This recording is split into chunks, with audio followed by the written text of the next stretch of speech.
আমরা ভাবি, অগণিত ভাবি। আমাদের সত্তার গভীরে যে চিন্তার স্ফুলিঙ্গ জন্মায়, তাই আমাদের প্রকৃত শক্তি। ব্যক্তির দর্শন কখনো এক অচিন প্রদীপ, কখনো পথের দিশারি। কিন্তু পরিহাস এই, আমরা খুব সহজেই সেই শক্তিকে নির্বাসনে পাঠিয়ে দিই। মানুষের চিন্তার ভেতরে যে উত্তাল শক্তি কাজ করে, যা বোধকে রূপ দেয়, যা আত্মাকে সুসংগঠিত করে, আমরা সেই শক্তিকে নীরবে নিষ্ক্রিয় করে ফেলি।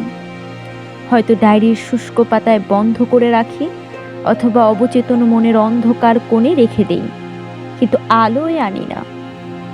ফলে যা হওয়ার, আমাদের চিন্তা আর দর্শন বাস্তবতার বুকে জন্ম নিতে পারে না, বিকশিত হওয়ার আগেই শুকিয়েই মরে যায়। ভাবনা আর ক্রিয়ার মধ্যে যে সেতু, আমরা সে সেতুটি নির্মাণই করি না। এই অপব্যবহার নয়, বরং অব্যবহারেই মানুষের বৃহত্তর পরাজয়। যে দর্শন ব্যক্তিকে ইমোশনাল স্থিতি দিতে পারত, ধর্মজীবনে গভীরতা আনতে পারত, সমাজের দৃষ্টি ও দিশা তৈরি করতে পারত, রাষ্ট্রে এক নতুন সামর্থ্য দিতে পারত, সেই দর্শনই অদৃশ্য থেকে যায় আমাদের অক্ষমতায়, আমাদের অলসতায়, আমাদের সাহসহীনতায়। ফলে মানুষ নিজেই নিজের বন্দী। শরীর হয়তো মুক্ত, কিন্তু আত্মা পরাধীন। স্বাধীনতার ভ্রমে আমরা চলি, কিন্তু অন্তর্গত স্বাধীনতা অর্জন করতে পারি না। আসল শৃঙ্খল বাইরের নয়, ভেতরের।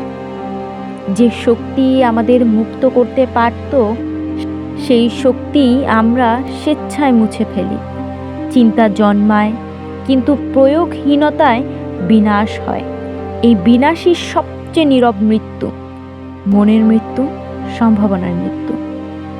দর্শন যদি ক্রিয়াশীল না হয়, তবে তার নিজেরই বিপরীত, এক নীরব অক্ষমতা। আমরা মুক্ত হয়েও মুক্ত নই।